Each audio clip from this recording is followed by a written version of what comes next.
Hello friends, welcome to my channel we will change our life. हम देख रहे हैं बौद्ध एंड हिज धम्म और इस वीडियो में हम शुरू करने वाले हैं दूसरा भाग, सदा के लिए अभिनिष्क्रमण। कपिलवस्तु से राजगृह, राजा बिंबिसार और उसका परामर्श, बिंबिसार को गौतम बुद्ध का उत्तर। तो चलिए देखते हैं। कपिलवस्तु से निकलकर सिद्धार्थ गौतम ने मगध राज्य की राजधानी राजगृह जाने का विचार किया। उस समय राजा बिंबिसार का राज्य था। यह एक ऐसा स्थान था जहां बड़े बड़े दार्शनिक और पंडित रहते थे। इस विचार से उन्होंने गंगा पार की। उन्होंने गंगा की तेज धारा तक की परवाह नहीं की। रास्ते में वह एक ब्राह्मण स्त्री साकी के आश्रम में रुके। उसके बाद पद्य नाम की एक दूसरी ब्राह्मण स्त्री के आश्रम पर रुके और तब रैवत नाम के ब्राह्मण ऋषि के आश्रम पर।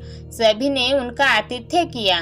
उनका व्यक्तित्व, उनकी तेजस्विता और उनका अनुपम सौंदर्य ऐसा था कि उस प्रदेश के सभी लोगों को आश्चर्य हो रहा था कि उसने सन्यासी के वस्त्र कैसे धारण किए हैं। उसे देखकर अन्यत्र जाता हुआ कोई वही खड़ा रह गया।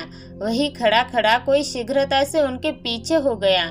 जो धीरे धीरे चल रहा था वह तेजी से दौड़ने लगा और जो बैठा हुआ था वह तुरंत खड़ा हो गया। कुछ ने उन्हें हाथ जोड़कर नमस्कार किया, कुछ ने सिर झुकाकर आदर प्रदर्शित किया, कुछ ने उन्हें प्रिय वचनों से संबोधित किया। कोई एक भी ऐसा नहीं था जिसने उनके प्रति अपना आदर का भाव न दिखाया हो। जो रंग बिरंगे कपड़े पहने थे उन्हें उसे देखकर संकोच हुआ। जो व्यर्थ प्रलाप कर रहे थे वे चुप हो गए।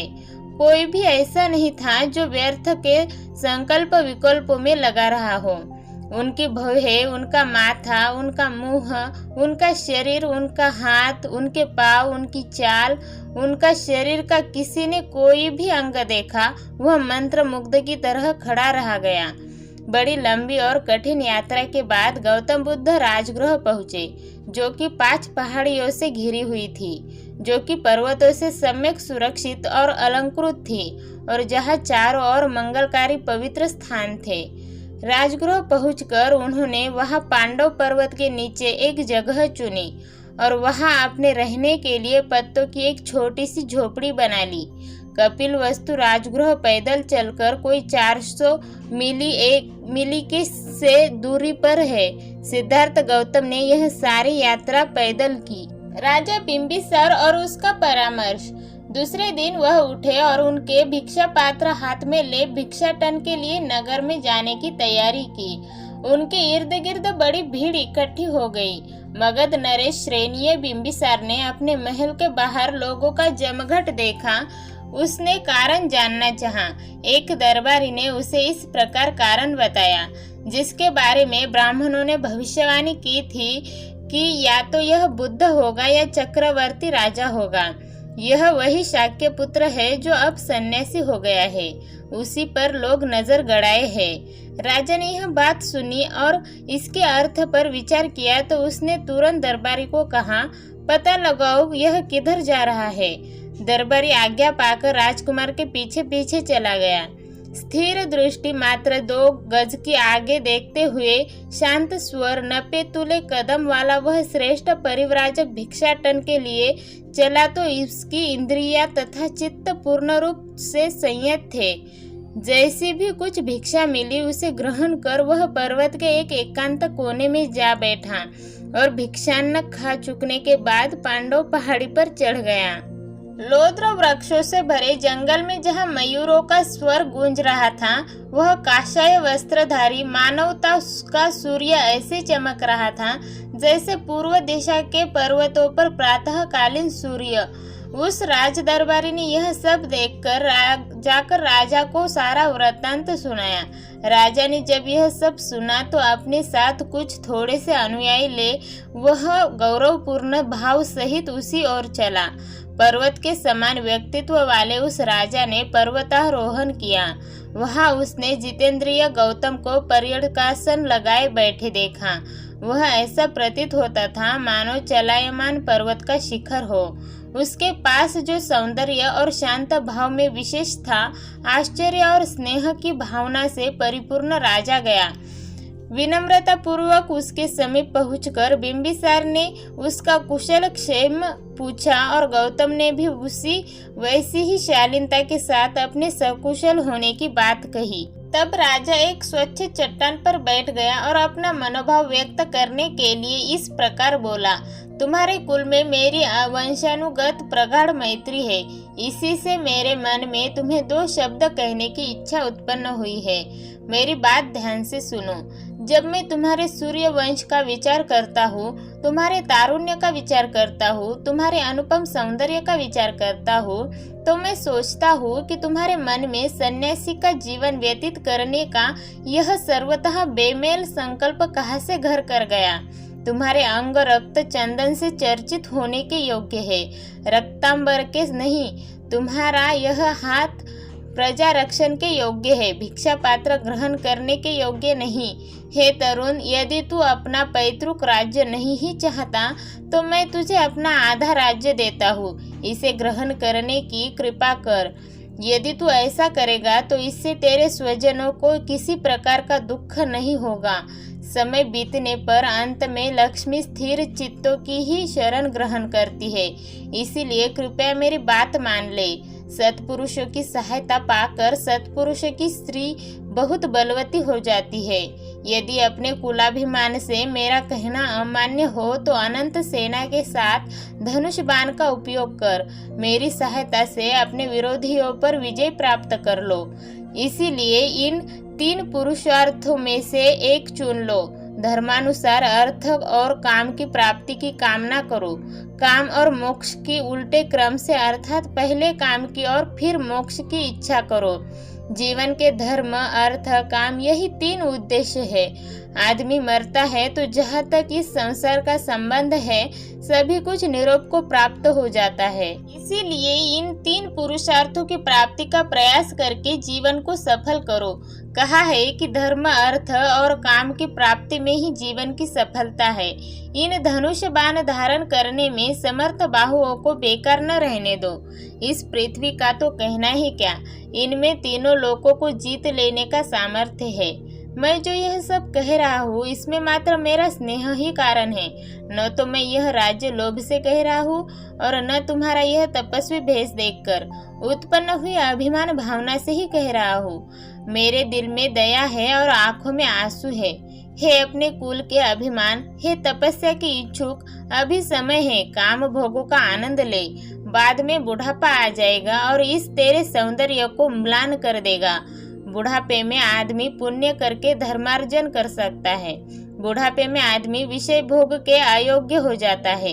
इसीलिए कहा है कि तरुण के लिए विषय भोग है, मध्य वयस्क के लिए धन है और वृद्ध के लिए धर्म है।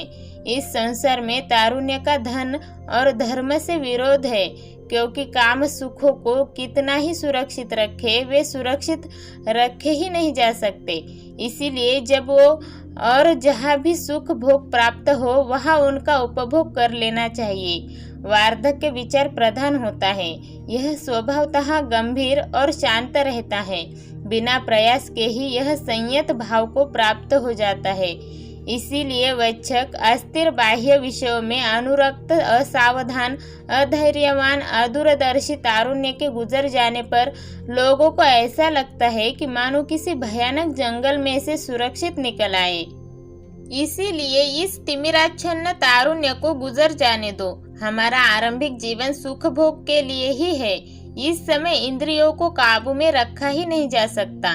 और यदि धर्म में ही तेरी विशेष रुचि है तो अपने कुल धर्म के अनुसार यज्ञ कर, क्योंकि यज्ञ करने से ऊंचा स्वर्ग प्राप्त किया जा सकता है।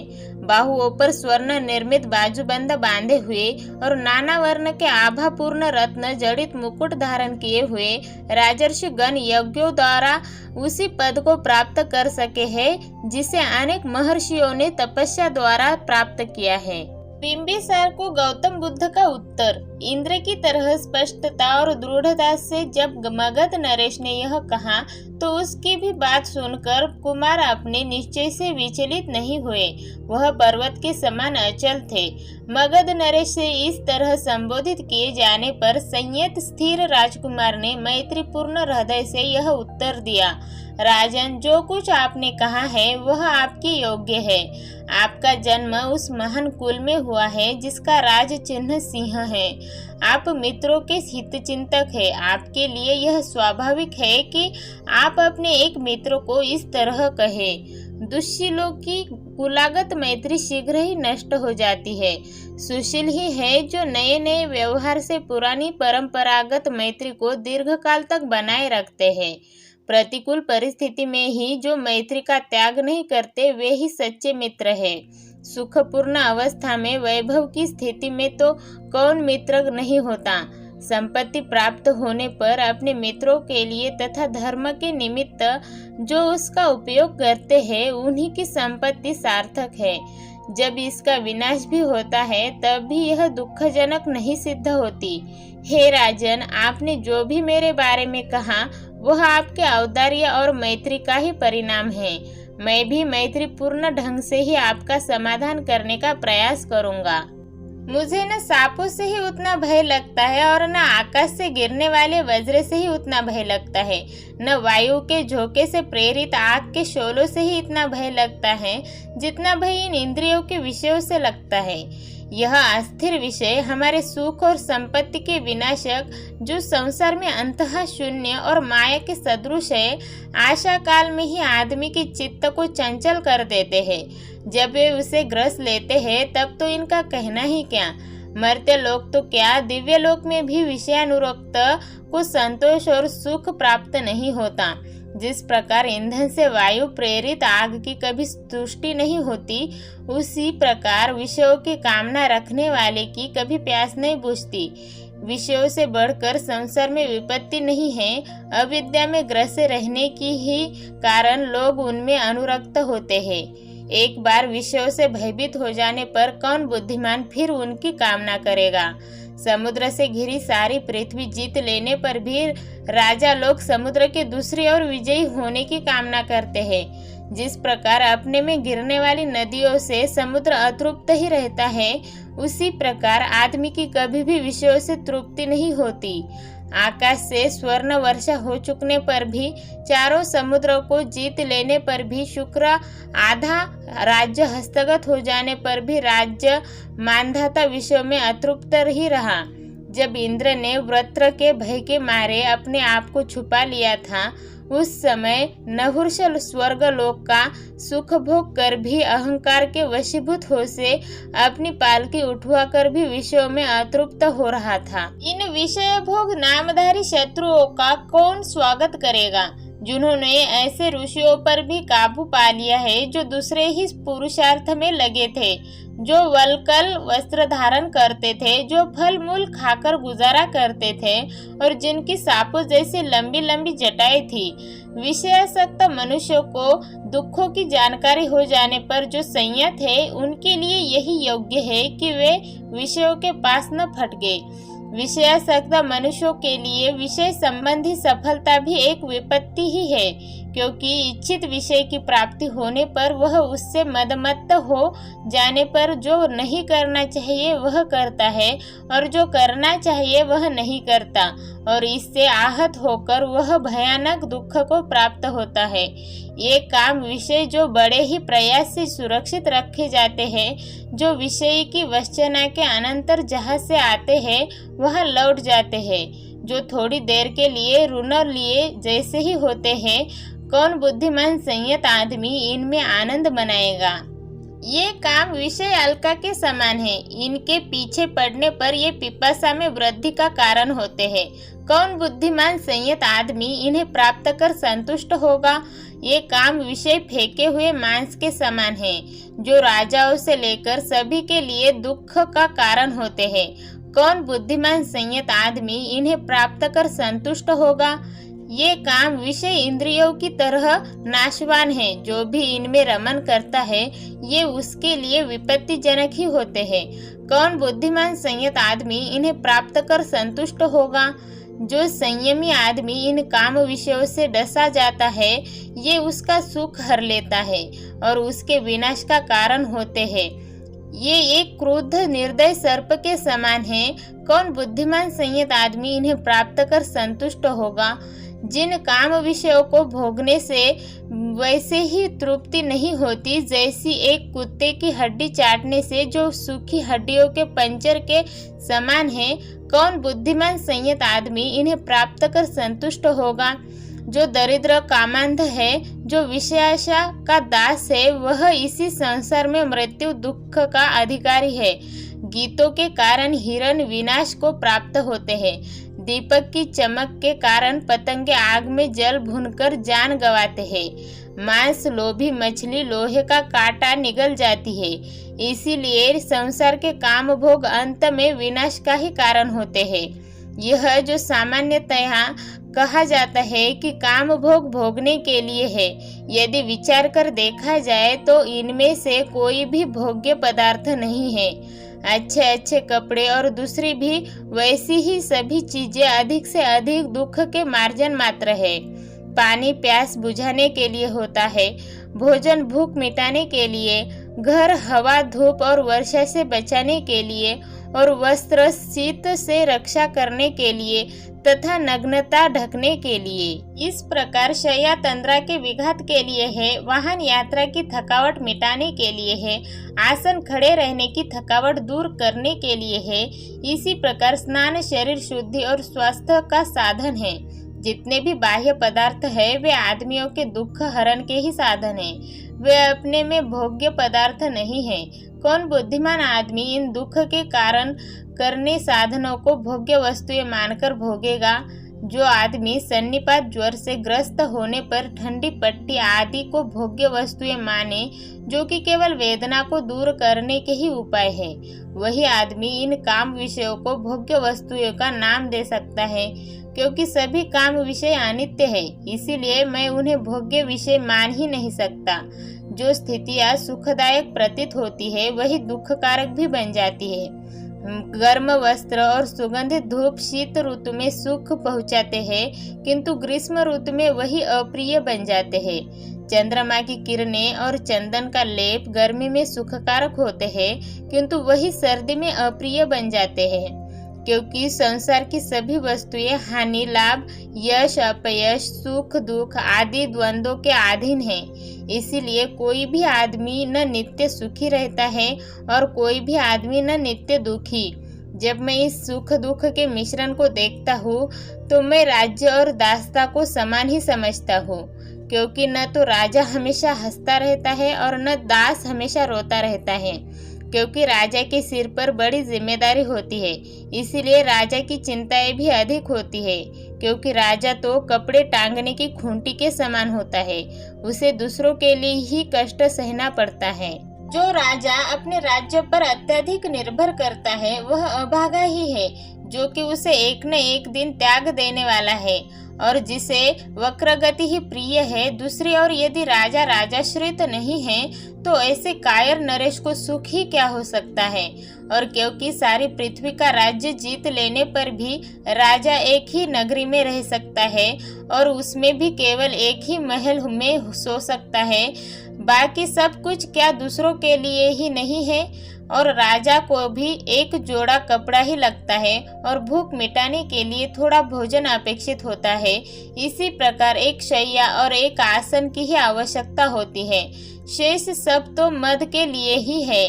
यदि इन सब वस्तुओं का उपयोग आदमी का संतोष ही है तो मैं बिना राज्य के भी संतुष्ट है तो संतुष्ट हूँ, और यदि कोई इनमें बिना संतुष्ट है तो क्या ये सब बेकार नहीं है?